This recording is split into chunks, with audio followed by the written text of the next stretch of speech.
Assalamualaikum warahmatullahi wabarakatuh. Saya Ella Priani dengan NIM G1S125015 kelas A kelompok 4. Pembahasan kali ini saya fokuskan kepada komposisi DNA. DNA atau deoxyribonucleic acid adalah molekul genetik yang menyimpan dan membawa informasi pewarisan sifat pada setiap makhluk hidup, tersusun atas nukleotida yang membentuk struktur heliks ganda. Sehingga saya mencari rujukan jurnal yang sesuai dengan materi tersebut menggunakan bantuan dari ChatGPT.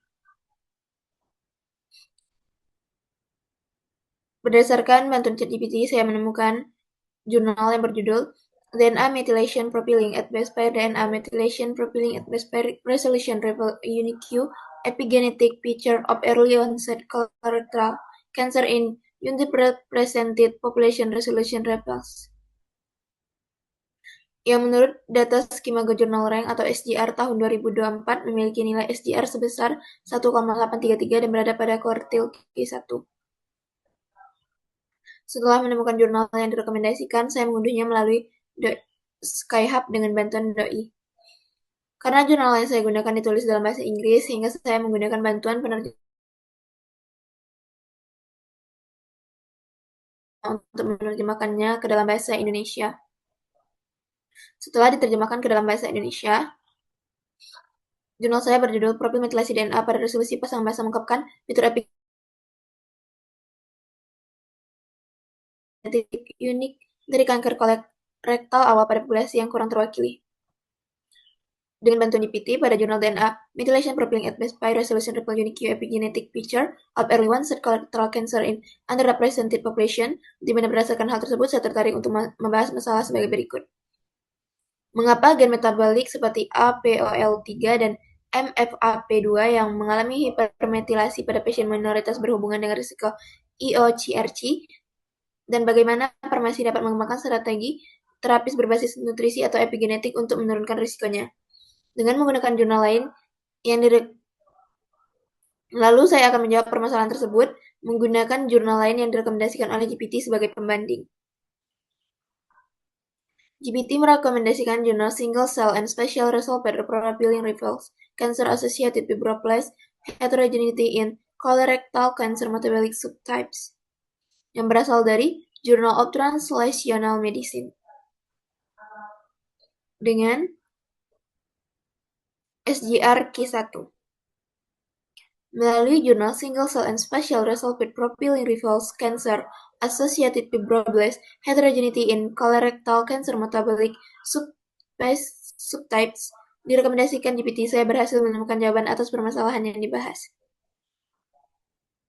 Dari jurnal di atas, dijawablah pertanyaan berikut, mengapa gen metabolik seperti APOL3 dan MFAP2 yang mengalami hipermetilasi pada pasien minoritas berhubungan dengan risiko EOCRC, dan bagaimana farmasi dapat mengembangkan strategi terapi berbasis nutrisi atau epigenetik untuk menurunkan risikonya.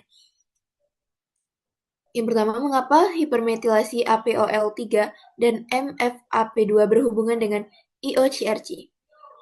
Satu, berdasarkan silencing gen metabolik APOL3 atau lipid transport dan MFAP2 komponen HCM yang teredam membuat sel usus bergeser ke metabolisme abnormal menjadi proliferasi lebih cepat. Gangguan HCM dan CAF MFAP2 rendah mengubah kekakuan jaringan, memicu aktivasi fibroblast kanker CAP, mendukung invasi dan resistensi obat. Dampak terhadap imun, metabolit abnormal menggeser respon imun, naiknya TRAC atau turunnya anti-tumor immunity. Faktor lingkungan etnis, pola makanan, stres, mikrobiota minoritas mempercepat akumulasi tanda epigenetik ini. Khas EOCRC, kanker usia muda lebih dipengaruhi perubahan epigenetik daripada mutilasi klasik, sehingga mutilasi jadi kunci. Strategi dalam farmasi berdasarkan jurnal di atas untuk menurunkan risiko. Yang pertama, obat epigenetik DNMT inhibitor azacitidine desitabine dosis rendah, HDAC inhibitor atau kombinasi dikembangkan dengan formulasi oral colon target agar efek samping minimal. 2. Nutrisi presisi senyawa alami seperti EGCG, teh hijau, sulforaphane brokoli, kurkumin kunyit, resveratrol anggur, serta probiotik yang menghasilkan butiran terbentuk memodulasi enzim epigenetik. Kombinasi terapi digabungkan dengan kemoterapi imunoterapi. misalnya oxaliplatin, anti-CAF untuk meningkatkan respon. Selanjutnya, langkah penelitian, validasi biomarker hipermetastasi studi in vitro in vivo, uji klinis kecil berbasis biomarker intervensi populasi minoritas berisiko tinggi. Jadi kesimpulannya, hipermetilasi APOL3 atau FIF API2 dapat menjadi penanda risiko EOCRC sekaligus target. Farmasi bisa mengembangkan pendekatan epigenetik dan nutrisi personalisasi agar kanker kolorektal usia muda dapat pada minoritas bisa dicegah atau terapinya dapat ditingkatkan.